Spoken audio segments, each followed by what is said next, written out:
Keep me warm, Earthling. I'll repay you with my body, she promised. The shriek of tortured metal was the last sound Caleb remembered. Now there was only the wind. It was a thin, keening sound, the cry of a universe that had forgotten warmth. He pushed himself up, his muscles screaming a protest that was lost in the groan of the ship's buckled frame around him. Outside the fractured viewport, the landscape of Crystallis was a nightmare of blue-white ice and jagged shadows under a sky bruised purple by a distant, indifferent star. Cold, sharp and absolute, bit at the exposed skin of his face.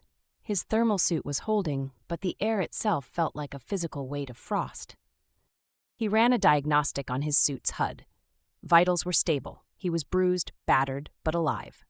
A quick check of the scout ship's internal sensors told a grimmer story. 2 life signs. His, strong and steady. The other was a flickering, fading ember. He found her in the ship's small science lab, half buried under a collapsed console. Her own envirosuit, a thing of elegant alien design, was shattered across the chest, exposing her to the moon's lethal atmosphere. She was Xylore, he recognized from the pre-voyage briefings. A scientist. Her skin was a pale, luminous blue, now paling further to a deathly chalky white. Long, white blonde hair was fanned out across the frosted deck plating, and her pointed ears seemed to droop with the life draining out of her. When he touched her arm, the cold he felt through his glove was profound, a deep cellular chill that had already taken root. Her species was ectothermic, reptilian in origin. This moon wasn't just cold to her, it was a death sentence measured in minutes. He lifted the console off her, his muscles straining. Her breathing was a shallow, barely perceptible flutter. Her eyes, the color of a twilight sky, flickered open, pupils blown wide with shock and the creeping torpor of hypothermia. She tried to speak, but only a faint puff of vapor escaped her violet lips. He could see her mind, a brilliant intellect by all accounts, being smothered under a blanket of cold. He had to get her somewhere insulated. The escape pod, though damaged, was their only hope. He scooped her up. She weighed next to nothing, her body already stiffening. He carried her through the ruined corridors, the wind howling through new rents in the hull. Inside the pod, he sealed the inner hatch, cutting off the worst of the wind. It was still lethally cold, but it was a contained cold, a manageable problem. For him. For her, it was a tomb. Her eyes found his again, a flicker of lucid terror in their depths. She felt his arm, the radiating heat from his body penetrating the fabric of his suit. It was a sensation so alien, so powerful, it was like touching a star. Her thoughts, slow and syrupy, coalesced around a single, desperate idea. He was working on the emergency power, his fingers surprisingly nimble in the heavy gloves, when he heard her voice. It was barely a whisper, a rustle of dry leaves. Earthling. He turned. She had pushed herself up on one elbow, a feat that seemed to cost her everything. Her gaze was locked on him, intense and pleading. Heat, she rasped, the words forming slowly. It is life. He nodded, his expression grim. Her eyes fluttered closed for a moment, then opened again, a spark of resolve in them now. She looked at her own body, then at him. The calculation was clear, desperate, and devoid of artifice. Keep me warm, Earthling, she promised, her voice gaining a sliver of strength from sheer willpower. I'll repay you with my body. The words hung in the frozen air, a shocking, brutal contract. Caleb stared at her, at the proud, intelligent creature reduced to offering herself as chattel for the simple biological function he took for granted. He saw no seduction in her eyes, only the stark terror of a being freezing from the inside out. He felt a surge of something, pity, anger, a fierce protectiveness. He worked his gloves off, the bare skin of his hands instantly aching in the cold. He unsealed the front of his thermal suit, exposing his chest to the icy air. Steam rose from his skin. Without a word, he moved to her, gathered her limp form in his arms, and pulled her against him, tucking her head beneath his chin. The initial contact was a shock to them both. Her skin was like ice, stealing his warmth with a greedy, leeching touch that made him gasp. For her, the sudden, overwhelming flood of heat was agonizing, a pins and needles fire that coursed through her frozen veins. She cried out a thin, pained sound, and then, as the fire subsided into life-giving warmth, she sagged against him, a single shuddering sigh escaping her lips. The arrangement was a thing of clinical necessity, a biological equation to keep the flicker of her life from being extinguished. They spent the first cycle huddled in the back of the escape pod, wrapped in the silvery sheen of emergency thermal blankets. Alira remained pressed against him, a silent, cold weight that slowly, almost imperceptibly regained the suppleness of life. Caleb could feel the subtle shift as his body's relentless thermal output fought back the moon's oppressive chill, coaxing her core temperature up degree by painful degree. It was an exhausting, thankless process, like trying to fill a sieve with water. The moment he shifted, a sliver of icy air would find its way between them, and a violent shiver would rack her slender frame. He learned to move with a slow, deliberate economy, keeping one arm wrapped around her at all times while he worked on the pod's systems with the other. The console was a mangled wreck, but the primary power conduits were intact. He managed to reroute what little energy remained in the capacitors to the life support and the distress beacon. A soft, humming glow filled the cramped space, along with a trickle of recycled, oxygenated air. It did little to raise the temperature, but it was a victory. "My designation is Alira," she said, her voice still weak but clearer now. Her head was tucked against his shoulder, her words a warm vibration against his skin. "Caleb," he replied, his eyes focused on splicing a frayed wire. "My species, the Zalore," she continued, her tone academic, as if reciting a textbook to keep her mind active. "We maintain homeostasis through environmental absorption and metabolic conversion. Our optimal temperature is 34 degrees Celsius. This," she gestured weakly at the frost-rimmed interior of the pod, "is unsustainable." "I figured," Caleb grunted, taping the wire securely. He could feel her studying him, her alien senses trying to comprehend the biological furnace she was clinging to. "Your species is endothermic. You generate your own heat. It's inefficient, a tremendous waste of energy. Keeps us from freezing on inconveniently located moons," he said, a dry rasp of humor in his voice. He glanced down at her. Her luminous eyes were watching his face, her expression unreadable. Her promise from that first desperate moment lay between them, an unspoken heavy thing. He felt a need to dismiss it, to clear the air of its transactional weight. "About what you said before," he started, his voice gruff. "When we get out of this, you don't owe me anything." Alira was silent for a long moment. She shifted slightly, pressing herself impossibly closer, as if to absorb the truth of his words along with his heat. "A bargain was offered," she stated simply, "and accepted. Among my people, that has meaning." "This isn't a bargain," he insisted, his jaw tight. "It's survival." "Is there a difference?" she asked, a genuine philosophical curiosity in her tone that caught him off guard. Before he could answer, the distress beacon chirped to life, a steady, hopeful pulse that echoed in the silent pod.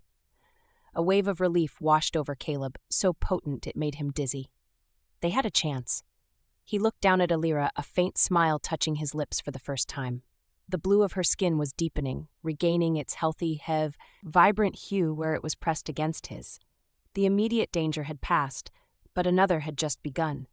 They were two strangers, a man and a woman, trapped in a space no bigger than a closet, bound together by the most intimate of needs. The silence that followed the beacon's first pulse was heavier than before, charged with a new, unspoken awareness of their proximity. The cold outside was a killer, but the warmth inside was becoming a complication of its own. The beacon was a fragile pulse of hope in a sea of frozen silence. It gave them a purpose beyond the simple, animal act of staying warm. Caleb established a routine. At intervals, he would have to leave the relative shelter of the pod to scavenge for parts, both to reinforce their shelter and to boost the beacon's signal. Each time he prepared to leave was an exercise in quiet tension. He would wrap Alira in every thermal blanket they had, leaving her cocooned in a silvery nest. But the moment his body heat was gone, she could feel the cold begin its insidious creep back into her bones. The separation was physically taxing for her, a slow drain on the energy he had so painstakingly transferred. He was outside wrestling a secondary power cell from a mangled cargo hauler when he first saw them. At the edge of his floodlight's beam, something moved. It was sleek and fast, a flicker of motion against the ice. He froze, his hand dropping to the heavy salvage cutter at his belt.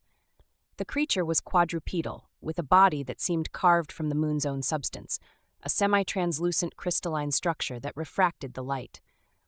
Then another joined it, and another. A pack, ice wolves, the prospector's bane on worlds like this. They were drawn to energy signatures, to warmth. They were drawn to the pod. He scrambled back, the heavy power cell digging into his shoulder. "Alira," he said into his suit comm, his voice low and urgent. "We have company." He sealed the outer hatch just as the first wolf hit it. The impact was a heavy, cracking thud that shuddered through the pod. Alira, who had been dozing fitfully in her thermal wrap, was instantly awake, her eyes wide with alarm. He could see them through the viewport now, circling the pod, their multifaceted eyes glowing with a predatory light. They were beautiful and terrifying, creatures of pure, cold hunger. Another slammed against the hull, and a spiderweb of cracks appeared in the reinforced plasteel of the viewport. "They are testing the hull for weakness," Alira stated, her voice tight with a fear that was analytical rather than panicked. "Their claws are silicon-based. They can score the metal." "They can do more than score it," Caleb said grimly, pulling the heavy salvage cutter from his belt. It was a clumsy tool, meant for shearing metal, not for defense. The pod shuddered again, more violently this time. A high-pitched screeching sound filled the air as a claw began to tear at the hatch's seal. Caleb, Alira's voice was sharp. "My research kit, the green canister." He followed her pointing finger to a case that had survived the crash. Inside was a collection of scientific instruments and sample containers. He found the one she indicated. "It contains a concentrated corrosive enzyme," she explained, her words coming faster now. "For dissolving rock samples. If you can create a small breach in the outer hatch, I can tell you where to apply it. It should react explosively with their crystalline biology." It was a desperate plan, but it was the only one they had. As the screeching at the door grew louder, Caleb took a deep breath and aimed the salvage cutter at a point just beside the main lock. He activated it. The high-energy beam sliced through the metal, filling the pod with a shower of sparks and the smell of ozone. A small, ragged hole opened to the howling wind outside. Through it, he could see a glowing, multifaceted eye peering in. Working together, he held the canister steady while Alira, her hands shaking from the cold and adrenaline, guided him. They applied the enzyme directly onto the creature's claw. The reaction was instantaneous. A blinding flash of white light, a concussive bang that deafened them, and the wolf's shriek was cut short. The attack stopped. Peering through the hole, Caleb saw the pack retreating, dragging the shattered remains of their packmate with them. They were safe, for now. He turned back to Alira, his heart still pounding. The shared terror and violent victory had forged a new link between them. He reached out, not to provide warmth, but to steady her, his hand on her shoulder. She didn't flinch. She leaned into his touch, her eyes meeting his. The space between them was no longer just about survival. It was charged with the aftermath of a battle won together. The beacon required a constant power feed, but the scavenged cells were unreliable. They would hold a charge for a few hours, then die, forcing Caleb back out into the biting cold. It was during one of these excursions, while searching the ship's ruined laboratory, that he found it. Tucked away in a shielded locker was Alira's personal datapad. It was a sleek, obsidian device, miraculously undamaged. Back in the relative warmth of the pod, he set it aside, his focus on wiring the new power cell to the beacon. Alira was asleep, her body curled against his side, a position that had become their default state. Her breathing was slow and even, a testament to the life-giving heat he was providing. The silence of the pod pressed in on him. The only sounds were the hum of the minimal life support, the faint pulse of the beacon, and the soft rhythm of Alira's breaths. He looked at the datapad. It felt like a violation, an intrusion into the privacy of the woman who was trusting him with her life. But a gnawing curiosity, coupled with a prospector's instinct for knowing all the variables of a situation, won out. He picked it up. The device activated at his touch, its bioluminescent screen casting a soft blue glow on their huddled forms. He expected a personal log, perhaps scientific notes. He found much more. He bypassed the low-level security with ease and accessed her project files. The screen filled with complex equations and molecular diagrams that were mostly beyond his comprehension. but the project summary was written in standard galactic trade language, and its title was stark: Project Crystallos, Cryoadaptive Terraforming Protocol. She wasn't just a scientist, she was a pioneer. The files detailed a revolutionary biological agent capable of introducing an endothermic cycle into a planet's atmosphere, warming it from the inside out. It could turn ice worlds like this one into habitable paradises. It was priceless, a technology that could reshape the galaxy. A cold dread entirely separate from the moon's temperature began to settle in his gut. This was too big for a simple scout ship. He dug deeper, accessing the ship's black box recorder via a sublink on her pad. He found the flight logs. The last few minutes before the crash were a chaotic mess of system failure alarms. But they weren't random. Propulsion, navigation, life support, all failing in a sequence that was too orderly, too precise. Then he saw it. A single line of corrupted code in the command log, time-stamped moments before the first failure. It was a remote override signal. The signature was encrypted, but the encryption was a model he recognized. He'd seen it on the black market, a favorite of corporate raiders, a signature belonging to Omnigen, a corporation known for its ruthless acquisition tactics. The truth hit him like a physical blow. The crash wasn't an accident. The system failures weren't malfunctions. They had been shot down, sabotaged. Alira wasn't just a passenger on an ill-fated voyage, she was a target. And their distress beacon, pulsing faithfully into the void, wasn't just a call for help. It was a homing signal for the people who had tried to kill them, a public announcement that their prize had survived the fall and was waiting to be collected. The warmth he was providing wasn't just keeping a woman alive, it was preserving a corporate asset worth more than planets. He looked down at Alira, sleeping peacefully against him, and the entire context of their survival shifted into something far more dangerous. He waited until she was fully awake, her mind sharp and clear from the long, uninterrupted contact. He didn't want to have this conversation while she was struggling against the cold's dulling influence. He simply held out the datapad, its screen displaying the override signal from the ship's log. A new kind of cold filled the pod, one that had nothing to do with the temperature outside. It was the chill of betrayal, of secrets brought to light. Alira looked from the screen to his face, and her expression, usually so composed, fractured. She didn't deny it. She pulled away from him, a small instinctive movement, and the loss of contact was felt by both of them as a sudden, sharp ache. She wrapped her arms around herself, a futile gesture against a cold that was now coming from within. "You were not supposed to see that," she said, her voice a low murmur. "They tried to kill you, Alira." Caleb's voice was rough, edged with an anger he couldn't contain. "They crashed this ship to get to your research, to get to you." "I am aware," she replied, her gaze fixed on the frosted wall of the pod. "Omnigen has been trying to acquire my work for years. My government refused to sell. I was being transported to a secure research facility to complete my work. This ship was my protection." "Some protection," he scoffed, then immediately regretted the harshness in his tone. He saw a tremor run through her. It wasn't from the cold. "Why didn't you tell me?" he asked, his voice softening. She finally looked at him, and her twilight eyes were filled with a deep, weary pain. "And what would you have done, Caleb?" she asked, her voice laced with a bitter irony. "My presence here makes this more than a simple crash. It makes this a corporate asset recovery mission. It makes me an asset. How could I know you wouldn't see me the same way? As a prize to be claimed? A ticket off this frozen rock?" Her words struck him, harder than the physical blows of the ice wolves. He saw himself through her eyes, a rough, opportunistic human who had stumbled upon a treasure. His act of keeping her alive could be seen not as compassion, but as an investment. The promise she had made, the bargain of her body, suddenly seemed grotesque, a down payment on a prize he was preserving for the highest bidder. "Is that what you think of me?" he asked, his voice dangerously quiet. "I did not know what to think," she confessed, her voice dropping to a whisper. "You are a stranger. Your species is unpredictable. I only knew that your warmth was my survival. Everything else was a variable I could not control." The space between them crackled with unspoken accusations and wounded pride. The simple physical bond that had sustained them now felt fragile, threatened by the complexities of greed and mistrust.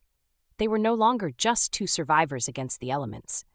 They were a human and a Xylore caught in a web of corporate warfare, and the very foundation of their alliance, his protection, her reliance, was now a source of deep suspicion. He realized with a sinking feeling that Omnigen wouldn't just send a rescue team. They would send hunters. And the beacon he had so carefully repaired was ringing the dinner bell. The silence in the pod stretched thin and brittle. It was Alira who broke it, her gaze finally meeting his, clear and direct. "The standard distress frequency is compromised," she stated, her tone shifting back to the analytical calm he recognized. "Omnigen will be monitoring it. Any rescue vessel using that channel will likely be their own." Caleb nodded, relief washing over him that she had made the same logical leap. They were on the same side, at least for now. "So we shut it down." "No," she countered, a spark of ingenuity in her eyes. "We modify it. A standard Xylore deep space patrol has a secondary encrypted listening channel. It's a narrowband frequency, highly directional. If we can recalibrate the emitter and encode a message using a prime number sequence, it will be indecipherable as anything but stellar noise to anyone else." He stared at her, a slow smile spreading across his face.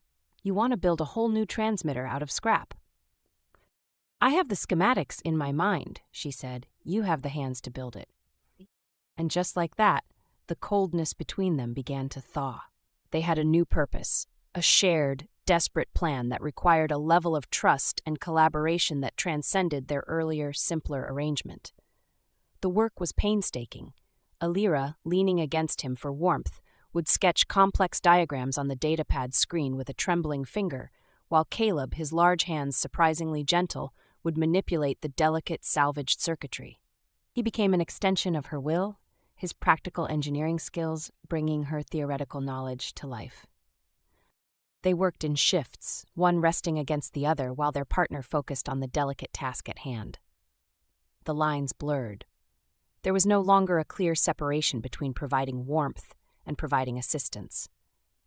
Her head would rest on his shoulder as she guided his fingers, her breath ghosting across his neck. He would murmur questions, his voice a low rumble she could feel in her bones. They spoke of schematics and power fluctuations, but the subtext was one of growing intimacy and mutual respect. He was in awe of her intellect, a mind that could hold the architecture of an interstellar comm system as easily as he could field strip a plasma cutter. She was beginning to see past his rough exterior to the steady, reliable man beneath, whose simple, biological gift was matched by an unyielding determination. To complete the modifications, they needed a focusing crystal from the ship's primary sensor array, located in the shattered nose of the vessel, 100 meters away. The journey would expose them to the full fury of Crystallis's wind and the ever-present threat of the ice wolves.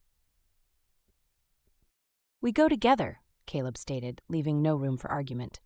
"I can't leave you for that long, and I'll need you to identify the right crystal." He fashioned a harness from cargo straps, linking them together. They would move as one. He wrapped the largest thermal blanket around them both, creating a small mobile pocket of shared warmth. As they stood at the pod's hatch, ready to face the frozen wasteland, Alira placed a cool hand on his chest, right over his heart. "Caleb," she said, her voice soft. He simply nodded, his gaze holding hers. The suspicion was gone, replaced by a fragile, powerful trust forged in the crucible of their shared predicament. They were no longer just a human and a Xylore. They were a team. The journey to the ship's nose was a brutal ordeal. The wind was a physical force, driving shards of ice against them with the force of sandblasting. Caleb moved in front, his larger body taking the brunt of the storm, while Alira huddled in his lee, her face pressed against his back. The tether that bound them was a lifeline, a tangible representation of their interdependence. Every few meters, they had to stop, pressing together in the shelter of an ice formation to share warmth and catch their breath. The world was a maelstrom of white and blue, and the only point of stability was the person tethered to them. They found the sensor array, a mangled dish of metal and wires. Alira, her fingers numb despite Caleb's efforts, pointed out the specific crystalline matrix they needed. It was wedged deep inside the damaged housing. As Caleb worked to pry it free with a crowbar, Alira kept watch, her body shivering uncontrollably now that they were stationary. They needed shelter, a place to rest and recover before the journey back. Caleb spotted a narrow fissure in a massive ice spire nearby, a small ice cave, barely large enough for the two of them. Inside, out of the wind, the silence was absolute. They collapsed onto the frozen floor, their bodies tangled together, the thermal cloak sealing them in a small pocket of their own making. Caleb chafed her hands and arms, trying to bring life back to her extremities. His focus was so intense, his touch so single-minded in its purpose of providing life, that he didn't notice the change until she stopped shivering. He looked down. Her twilight eyes were watching him, luminous in the faint light filtering through the ice. The desperation was gone, replaced by something deep and searching. "My promise," she whispered, the words barely audible. "It was made in fear, a payment for a service." "I told you," he started, his voice thick. "You don't owe me." "I know," she interrupted, her cool fingers tracing the line of his jaw. "It is no longer a debt, but the promise remains." The air in the cave grew thick, heavy with unspoken want. The lines of their predicament, survivor and dependent, warm and cold, human and alien, had blurred into an undeniable elemental attraction. All the fear, the shared struggle, the intense physical intimacy of the past days coalesced into a single sharp point of need. This was no longer about survival. It was about connection, a moment of defiant life in a place of death. He lowered his head, and she met him halfway. Her lips were cool, but they warmed instantly against his. The kiss was hesitant at first, then deepened into something hungry and profound. It was a kiss that tasted of cold air and warm breath, of desperation and hope. In the heart of the frozen moon, surrounded by a universe of cold, they created a moment of incandescent heat, fulfilling a bargain that had been transformed by the very intimacy it had demanded. They returned to the pod, the focusing crystal secured in a pouch at Caleb's belt. The journey back was just as arduous, but something had changed. The tether between them felt different, no longer just a tool for survival, but a bond. They installed the crystal, Alira's mind guiding Caleb's steady hands in the final delicate adjustments. With a soft chime, the modified beacon came online. Alira input the complex encryption, and with a final command, a tight, coded burst of data shot out into the void, a needle of hope aimed at the heart of a distant constellation. Then they waited. The silence in the pod returned, but it was a different kind of silence now, filled with the soft sounds of their breathing and the quiet hum of the machinery. They huddled together not just for warmth, but for the simple comfort of contact. The hours crawled by. Doubt began to creep in. The patrol route was vast. Their signal was a whisper in a cosmic storm. A proximity alert blared from the pod's console, jarring them from a light doze. A ship was on approach, descending fast. Caleb's heart hammered against his ribs, relief and terror in equal measure. He peered through the cracked viewport, trying to make out its configuration against the purple-black sky. It was sleek, angular, and painted a matte, non-reflective black. There were no Terran Confederacy markings. As it settled on the ice field a few hundred meters away, a ramp lowered and figures emerged clad in heavy, state-of-the-art armored enviro suits. The insignia on their shoulders was unmistakable, the stylized predatory wolf's head of Omnigen. "They're here," Caleb said, his voice flat and hard. Alira was at his side, her expression grim. "They were closer than I calculated, or they intercepted the signal's origin point before I could shut it down." The mercenaries spread out, forming a disciplined search pattern. Scanners on their rifles swept across the wreckage, cutting beams of red light through the gloom. They weren't a rescue team. They were hunters, and they were methodical. "They'll track our heat signature," Caleb muttered, already pulling on his outer gear. "We can't stay here." "Out there the cold," Alira began, her voice trailing off. "Is our only advantage," he finished for her. He looked at her, his gaze intense. "They have armor and weapons, we have this moon, and they don't know about the wolves." A plan, desperate and wild, began to form in his mind. He grabbed a spare thermal blanket and a small, portable heat coil he'd salvaged. He looked at Alira, at the fierce intelligence burning in her eyes. The fear was there, but it was overshadowed by a cold resolve that mirrored his own. The time for being a vulnerable victim was over. She was a Xylore, a survivor, a scientist who understood this frozen hellscape better than the armored thugs outside. They were no longer just the warm and the cold. They were the bait and the trap. They slipped out of the pod through a breach in the ship's underbelly, moving like ghosts into a labyrinth of jagged ice spires. The mercenaries' voices crackled over Caleb's comm scanner, which he'd set to sweep local frequencies. They were professional, reporting on thermal trails closing in on the escape pod. Caleb led Alira through a narrow chasm, the walls of ancient ice towering over them. "They'll find the pod empty," Alira whispered, her breath pluming. "Then they will widen their search pattern." "Let them," Caleb replied. He stopped and activated the portable heat coil, placing it under an overhang of ice. He draped the thermal blanket over it, creating a false heat signature, a decoy. "They're looking for a huddle of survivors. Let's give them something to find." From a high ridge, they watched as two mercenaries broke off from the main group, their helmet lights bobbing as their scanners locked onto the decoy. As they approached the overhang, Caleb put 2 fingers to his mouth and let out a sharp, piercing whistle that mimicked the hunting cry of a native ice flyer. It wasn't the flyers he was calling. Down in the chasms, a series of answering howls echoed, the sound of fracturing crystal. The ice wolves. They had learned to associate that sound with wounded prey. The mercenaries heard it too.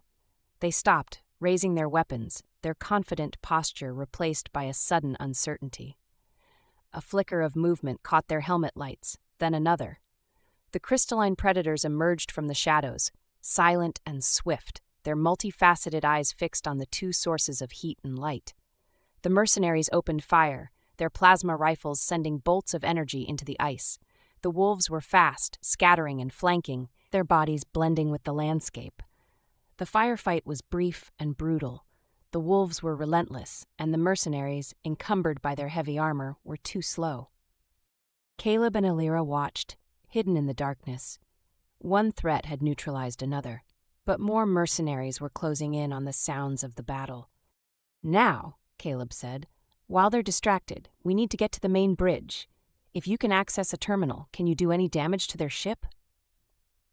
"If its systems are networked, I can try to overload their reactor containment," Alira replied, a grim determination in her voice. "It is not a subtle approach." "We're past subtle," he said. They moved quickly through the wreckage, the sounds of shouting and plasma fire behind them. They reached the bridge, a collapsed ruin of twisted metal and shattered screens. One terminal was still flickering with emergency power. As Alira's fingers flew across the holographic interface, her face illuminated by the blue glow, Caleb stood guard at the doorway.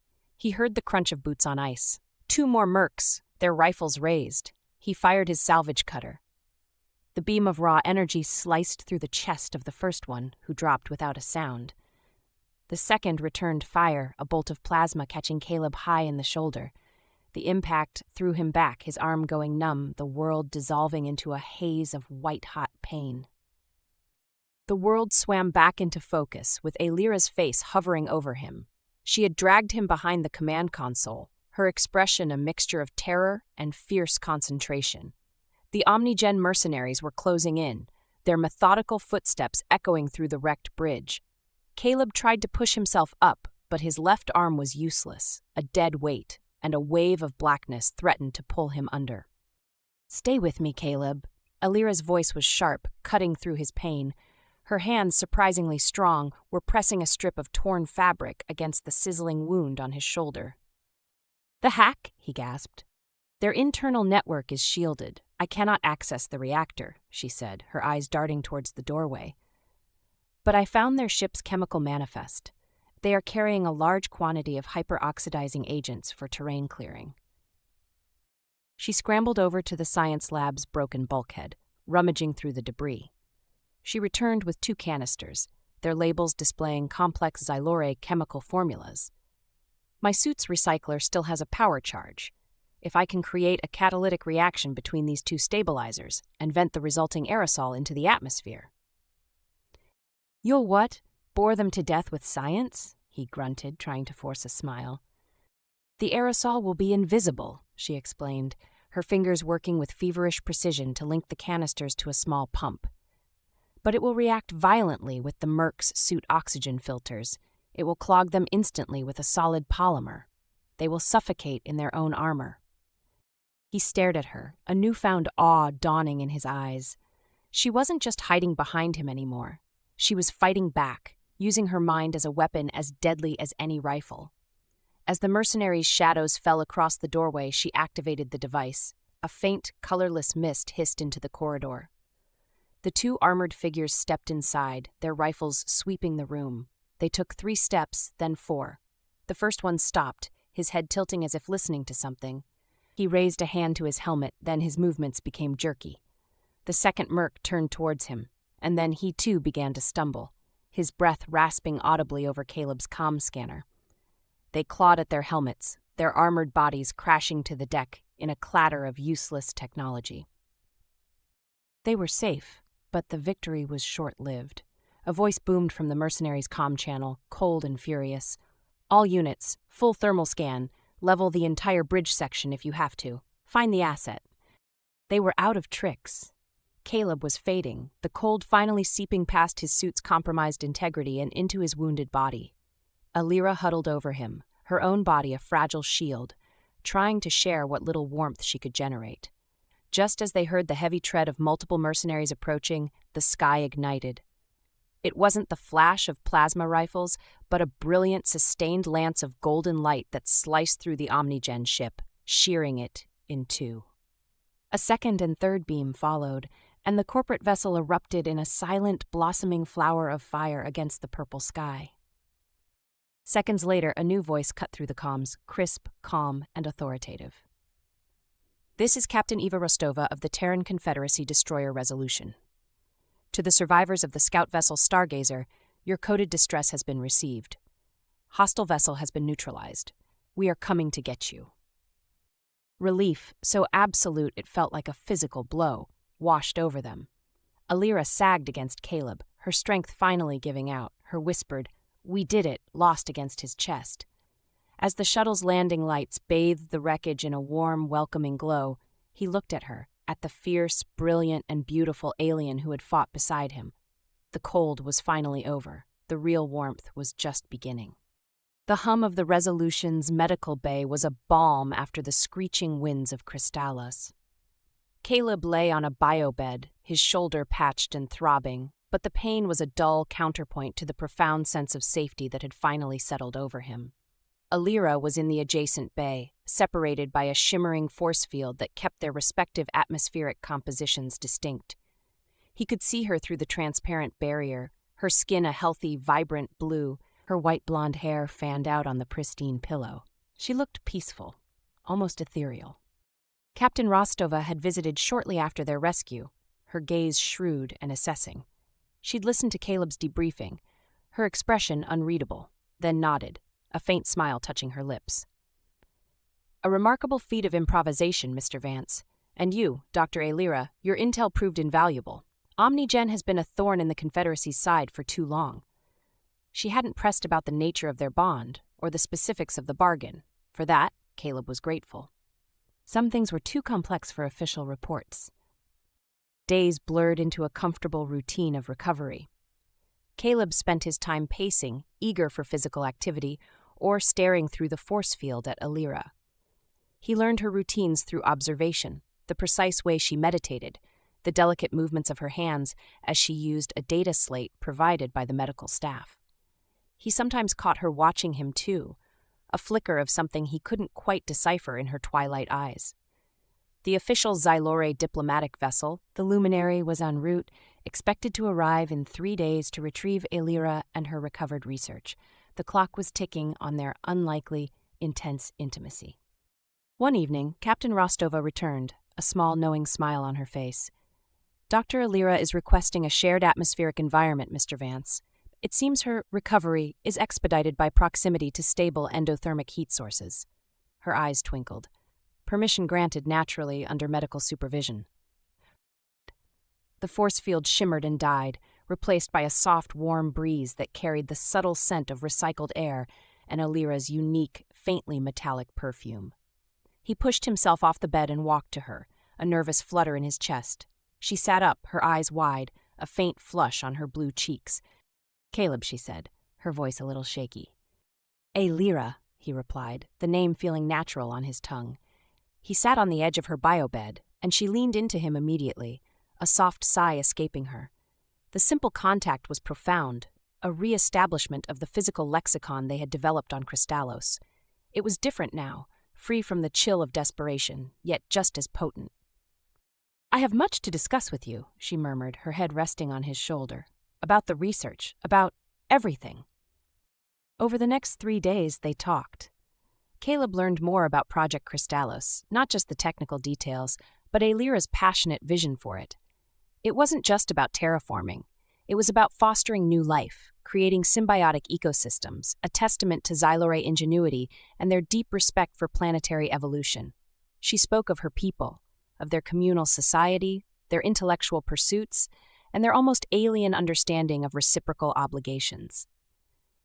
"My promise," she said one afternoon, her voice soft against his ear, "it was not just about physical warmth, it was about life itself. You gave me that, Caleb. You gave me a future I thought was lost." He found himself telling her about his own past, a quiet, almost ordinary life as a prospector and surveyor, chasing small fortunes on barren worlds. He'd never sought grand adventures, never imagined himself at the heart of corporate espionage or alien romance. He told her about the solitude of deep space, the quiet satisfaction of finding something valuable where no one else thought to look. "You found me," she said, looking up at him, her twilight eyes piercing his. "In a place of death, you found life." The luminary arrived on schedule, a graceful, elongated vessel that shimmered with an inner light. Its arrival was met with a flurry of activity in the hangar bay. Diplomatic envoys, Xylore military personnel, and scientists in their own elegant envirosuits moved with quiet efficiency. Lyra's family, her research team, and high-ranking Xylore officials were among the first to disembark. She introduced Caleb, her hand resting on his arm, her gaze unwavering. He was met with polite, almost solemn nods. Their expressions were curious, but not hostile. They saw him, he realized, not as a captor or a lover, but as the catalyst for Lyra's survival, a strange, indispensable part of her story. The formal debriefings stretched for hours. Caleb answered every question honestly, omitting only the most intimate details of their personal journey. He spoke of Lyra's brilliance, her courage, and her critical role in their survival. He saw her observing him, a subtle curve to her lips. Finally, the time came for Lyra to depart. They stood in the hangar bay, the gentle hum of the luminary filling the air. Her family and colleagues stood a respectful distance away. The atmosphere was thick with unspoken farewells. I don't know what to say," Caleb began, feeling awkward and surprisingly bereft. Lyra reached out, her cool hand cupping his face. Her thumb brushed his cheek, a gesture that sent a jolt through him. "There is no need for words, Caleb Vance. Our bond transcends them." She paused, her eyes searching his. "My people have offered you safe passage back to Earth, a reward for your actions, a place in the diplomatic corps should you choose it."